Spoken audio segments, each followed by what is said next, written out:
ने 39 वर्ष की अवस्था में पूरी देश ही नहीं बल्कि दुनिया में बताया कि हिंदुत्व क्या है। कितनी ज्ञान गरिमा उन्होंने देश और दुनिया में फैलाई थी, उसकी चर्चा होगी। लेकिन एक छोटी सी कहानी के माध्यम से, एक बार एक सिंघनी जो कि गर्भिणी थी, भेड़ों के झुंड पर झपटी। दुर्भाग्य से वो सिंघनी नाले में गिर गई। सिंघनी की मौत हुई, लेकिन मरने से पहले उसने जन्म दिया 2 सिंह शावकों को। वो दोनों सिंह के पुत्र जंगल के में चरने लगे। जंगली जानवरों को देखकर मारे डर के भागने लगे। एक दिन एक गांव, उस जंगल के अंदर वृद्ध शेर आया, बुजुर्ग शेर आया। उसने कहा कि तुम इस तरीके से डर के हमें भाग क्यों रहे हो? तुम तो सिंह के पुत्र हो, शेर के पुत्र हो। तो दोनों सिंह शावकों ने कहा कि हम शेर के पुत्र नहीं हैं, सिंघनी के बेटे नहीं हैं, हम तो बचपन से भेड़ों के बीच में रह रहे थे, घास चर रहे थे, इन्हीं की तरह मिमिया रहे थे, हम नहीं हैं। उस वृद्ध शेर को बहुत गुस्सा आया। मारे क्रोध के उन दोनों सिंह शावकों को तालाब में ले गया और कहा कि अपना चेहरा और मेरा चेहरा देखो, दोनों का एक सा है ना। उन दोनों सिंह के पुत्रों ने पानी के अंदर अपना चेहरा देखा और दोनों के चेहरे एक से थे, वृद्ध शेर के भी और सिंह शावकों के भी। तब उस शेर ने दहाड़ते हुए कहा कि ऐसे ही तुम भी दहाड़ो। सिंह के पुत्र भी वैसे ही दहाड़े और बाद में उस वृद्ध शेर ने कहा कि तुम सिंह के पुत्र थे, इन भेड़ों के बीच में रहते रहते, मिमियाते मिमियाते, घास चढ़ते चढ़ते अपना सिंहत्व भूल गए थे। यह जागरण राज सेविका समिति के माध्यम से हमारे बहनों के बीच में सिंह के रूप में गर्जना कर रही है। पूरे देश भर में संघ के पदाधिकारी, संघ के स्वयंसेवक लगातार गली गली जाकर गर्जना कर रहे हैं, तुम सिंह के पुत्र हो, तुम ईश्वर की संतान हो। जैसे वयम सुपुत्र अमृतस्य नूनम, हम ईश्वर की संतान, हम सबके भीतर ईश्वर का अंश अर्थात आत्मा है। उस आत्मा को पहचानने का काम जिस दिन हमने कर लिया, उस दिन हम बहुत कुछ कर सकते हैं, वो सब कुछ कर सकते हैं जो स्वामी विवेकानंद जी ने करके दिखाया।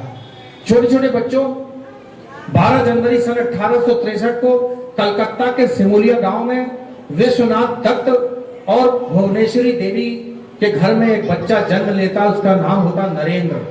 बहुत छोटा सा बच्चा, आप ही की तरह नरेंद्र नाम का बच्चा, बहुत नटखट, बहुत शरारती, तैराकी में आगे, तीरंदाजी में आगे, घुड़सवारी में आगे, सब क्षेत्रों में आगे, शैतानी में भी पीछे नहीं, लेकिन पढ़ने में बहुत आगे। जिस किताब को, जिस पुस्तक को एक बार वो नरेंद्र पढ़ लेते थे, वो जीवन भर उनके बुद्धि में, मस्तिष्क में कंठस्थ हो जाती, रट जाता था कौन से पन्ने पे कौन सी बात लिखी है। नरेंद्र के घर में तमाम तरीके के लोग आते हैं। कई तरीके के हुक्कों का बंदोबस्त कर रखा था, क्योंकि उनके पिताजी एक वकील थे। ऊंची जाति के लोग भी आते थे, नीची जाति के लोग भी आते थे, तमाम तरीके की जो रूढ़ियां उस समय विद्यमान थी, उससे जुड़े लोग आते थे। तो एक दिन घर के नौकर काका से नरेंद्र ने पूछ लिया कि काका, इस तरीके के घर के अंदर तरह तरह के हुक्के रखने की आखिर जरूरत क्या पड़ गई?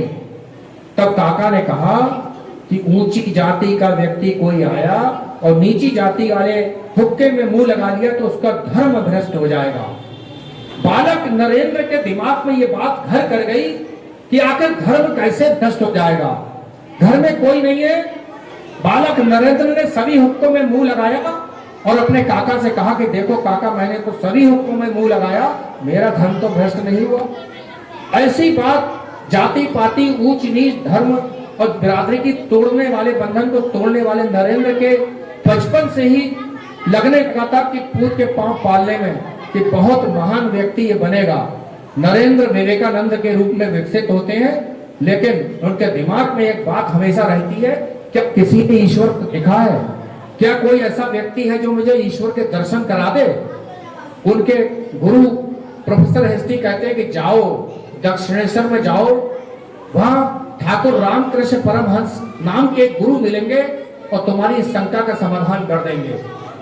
बालक नरेंद्र ठाकुर रामकृष्ण परमहंस के पास पहुंचते हैं, प्रणाम करते हैं और फिर सवाल करते हैं, क्या ठाकुर आपने भगवान को देखा है? क्या आपने ईश्वर के दर्शन किए हैं? ठाकुर को बहुत गुस्सा आता है, बड़ा क्रोध आता है।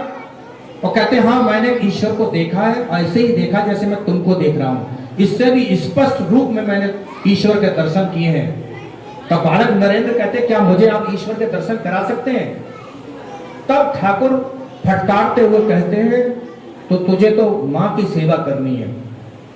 इतना कह के निर्विकल्प समाधि में चले जाते हैं, जिसमें सन्यासी कई कई दिन आंखें मूंदे बैठे रहते हैं और अपना चिंतन मंथन मनन करते हैं।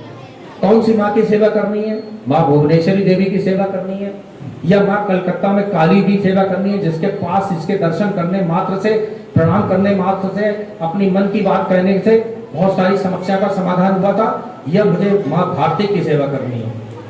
3 तरीके की माँ बालक नरेंद्र के सामने थी, और बाद में ठाकुर ने कहा था तुझे तो माँ की सेवा करनी है। बालक नरेंद्र ने संकल्प लिया कि मैं माँ की सेवा करूंगा, लेकिन माँ भारती की सेवा करूंगा। उनकी इस योजना का जब जानकारी उनके युवा मित्रों कलकत्ता और मद्रास के दोस्तों को पता चलती है, बालक अपने गुरु के आदेशानुसार, जिनके हम आज शिक्षक दिवस एक दिन बाद मना रहे हैं, अपने गुरु के आदेश का पालन करते हुए तय करते हैं मुझे भारत माँ की सेवा करनी है। 2 माँ को छोड़कर तीसरी माँ भारत माँ। जब उन्हें पता लगता है कि कलकत्ता के शिकागो में विश्व धर्म सम्मेलन होने वाला है, तो नरेंद्र तय करते हैं कि उस धर्म सम्मेलन में मैं भारत के प्रतिनिधि के तौर पर जाऊंगा, भारतीय ज्ञान, अध्यात्म और दर्शन की बात करूंगा उन देशों में जहां पश्चिमी देशों में अध्यात्म सभ्यता का बोलबाला हो, जहां पश्चिमी सभ्यता की वजह से लोग ऊब चुके हो और भारतीय योग और दर्शन और अध्यात्म और ज्ञान की उनको जरूरत हो, उन देशों में, भोग विलासतावादी देशों में मैं भारत के ज्ञान, धर्म, अध्यात्म का शंखनाद करूंगा। ऐसा तय करके बालक नरेंद्र स्वामी विवेकानंद के रूप में, परिव्राजक सन्यासी के रूप में पूरे देश में घूमते हैं, गेरुआ वस्त्र पहन के। कन्याकुमारी में उस रॉक मेमोरियल पर पहुंचकर साधना करते हैं निरंतर 72 घंटे, और बाद में शिकागो शहर पहुंचते हैं। शिकागो शहर बहुत महंगा है, पड़ोस के बोस्टन शहर में चले जाते हैं। स्वामी विवेकानंद को देखने के बाद, रामकृष्ण परमहंस के इस शिष्य को देखने के बाद, उस देश के अंदर अंग्रेज लोग खिड़की और दरवाजा बंद कर लेते हैं। भारतीय फकीर, तमाम तरीके के धिक्कार वाले शब्द स्वामी विवेकानंद को सुनने के लिए मिलते पाश्चात्य देशों के लोग उनको देख के खिड़की दरवाजा बंद करते हैं। स्वामी जी हिम्मत नहीं हारते, तो उनका उद्देश्य कि मुझे विश्व धर्म सम्मेलन में शिकागो में पहुंचना है। एक महिला देखती है कि बहुत सन्यासी, ओजस्वी, तेजस्वी सन्यासी इस फटे हाल में पड़ा, तो अपने घर में बुलाती है, अतिथि सत्कार करती है। एक जेंटलमैन वहां बैठे हैं, विश्व धर्म सम्मेलन के अध्यक्ष के नाम चिट्ठी लिखते हैं, मैं आपके पास एक ऐसे अध्यापक, एक ऐसे विद्वान को भेज रहा हूं जो मुझे लगता है विश्व धर्म सम्मेलन में आए हुए सभी विद्वानों की योग्यता से कहीं परे साबित होगा।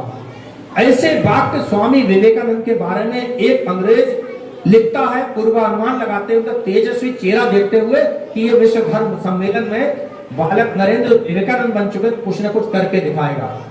स्वामी जी को मौका मिलता है, रामकृष्ण परमहंस के उस शिष्य को शिकागो के विश्व धर्म सम्मेलन में जब बोलने का मौका मिलता है, तब स्वामी जी कहते हैं, sisters and brothers of America.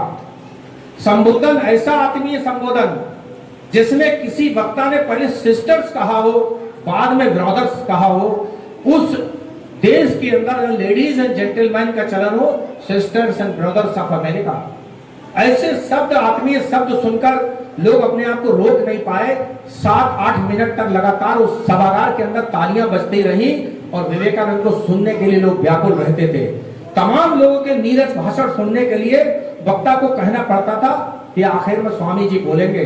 उन स्वामी जी को सुनने के लिए कई कई घंटे नीरस भाषण लोग सुनते थे। स्वामी जी ने कहा था, मुझे उस धर्म का प्रतिनिधि होने का गौरव प्राप्त है जिस तरीके टेढ़े मेढ़े रास्तों से होते हुए नदियां आके समुद्र में मिल जाती है, ऐसा ही मेरा सनातन हिंदू धर्म है।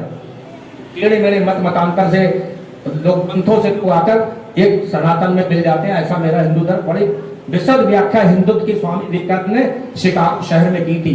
उस शिकागो शहर में जहां स्वामी विवेकानंद को देखने के बाद लोग खिड़की और दरवाजा बंद कर लेते थे, उसमें आज खिड़की और दरवाजा बंद करना भूल जाते हैं और हुजूम का हुजूम स्वामी विवेकानंद के पीछे पीछे उनके दर्शन के लिए दौड़ता रहता है। उस शहर के अंदर नेताओं की तरह आदमकाय चित्र स्वामी विवेकानंद के चौराहों पर लगने लगते हैं और वहां के पत्र पत्रिकाएं और मैगजीन कहते हैं कि जिस देश से स्वामी विवेकानंद जी जैसा कोई गुरु आया हो उस देश में अब ईसाई मिशनरी भेजना बेकार है। ऐसे स्वामी जी कारपेट पे लेटे हैं, जमीन पर रो रहे हैं गेस्ट हाउस में। लोग उनसे कहते हैं स्वामी जी आप रो क्यों रहे हैं, आपने तो दुनिया में बहुत नाम भारत का किया है, ज्ञान अध्यात्म दर्शन के आधार पर साबित कर दिया है कि वैदिक धर्म वेद हिंदू धर्म सबसे उच्च कोटि का है, तो रो क्यों रहे हैं। तब उन्होंने कहा मुझे करोड़ों करोड़ों भारतीयों की याद आ रही है कि आज लोगों को खाना भी नहीं मिला होगा, रोने रहने के लिए घर नहीं होगा, मैं इसलिए उनकी याद करके रो रहा हूँ। वो विवेकानंद आज भारत से जाने के बाद दुबई अमेरिका इंग्लैंड जाने का लोग भारत को भूल जाते हैं, लेकिन विवेकानंद स्वामी रामकृष्ण परमहंस के वो शिष्य अपने न देश को भूले और न अपने देशवासियों को भूले। जब स्वदेश लौटने के बाद पानी के जहाज से उतरते हैं मिट्टी में लौटने लगते हैं, तब लोग उनसे कहते हैं कि स्वामी जी आपने पश्चिमी देशों में भारत का बहुत नाम किया था, आप इस तरीके से लौट क्यों रहे हैं। तब उन्होंने कहा था मैं भोगवादी देशों में गया था, विलासिता के कोई कण यदि मेरे शरीर में चिपक गए होंगे तो उनको पवित्र भारत माँ की गोद में लौटकर मैं दूर कर रहा हूं। ऐसा उदात्त भाव स्वामी विवेकानंद के अंदर उस समय था।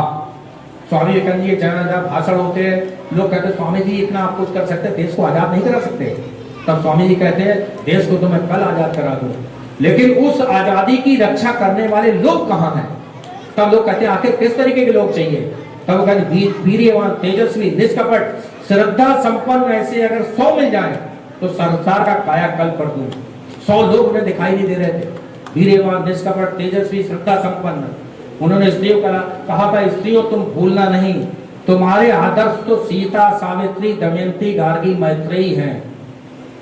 पुरुषों से भी कहा था तुम्हारे आदर्श राम कृष्ण हनुमान हैं। उस देश के अंदर आज स्मैक के नशे में युवा पीढ़ी नाली के किनारे दम तोड़ रही है। बहुत सारी बातें कहने की जरूरत नहीं है, लेकिन वो रामकृष्ण परमहंस का शिष्य स्वामी विवेकानंद 39 वर्ष की अवस्था में इस देश को छोड़ गया और बहुत सारी जिम्मेदारी नौजवानों के कंधों पर दे गया है, जिसने कहा था stand up, be bold, be strong and take the whole responsibilities on your own shoulders and know you are the creator of your own destiny.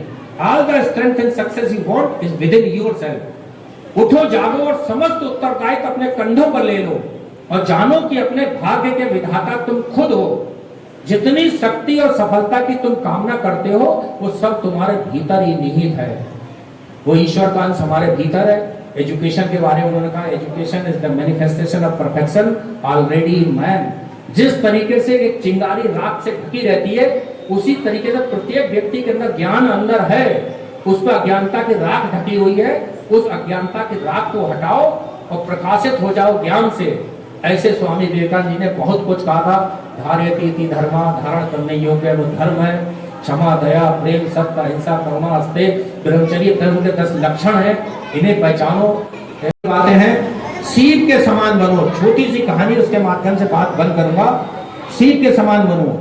सीप कैसी होती है, समुद्र के तलछट में पड़ी रहती है और यूं संपुट अपने खोले रहती है। जैसे ही कोई स्वाति नक्षत्र की बूंद उस सीप के अंदर पड़ जाती है तो बंद कर लेती है संपुट दोनों ऐसे, और उसका तब तक पोषण करती है, तब तक पालन करती है जब तक कि वो बूंद स्वाति नक्षत्र की बूंद कोई मोती नहीं बन जाती।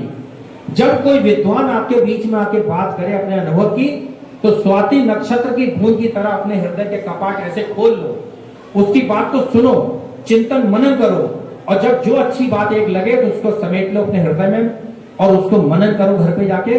कि आज वो हमारे स्कूल में एक वक्ता आए थे, उन्होंने स्वामी विवेकानंद के बारे में बहुत अच्छी बातें कही थी।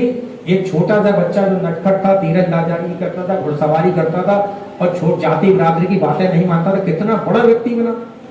उसको अमेरिका में जाने के बाद लोगों ने कितना प्यार स्नेह दिया, कितना भारत का नाम रोशन किया 39 वर्ष की अवस्था में। आज के दिवस पुनः राधा कृष्ण जी के चरणों में प्रणाम करते हुए आप सब गुरुजनों का कि आपने मेरी बात को सुना। बहुत बहुत धन्यवाद।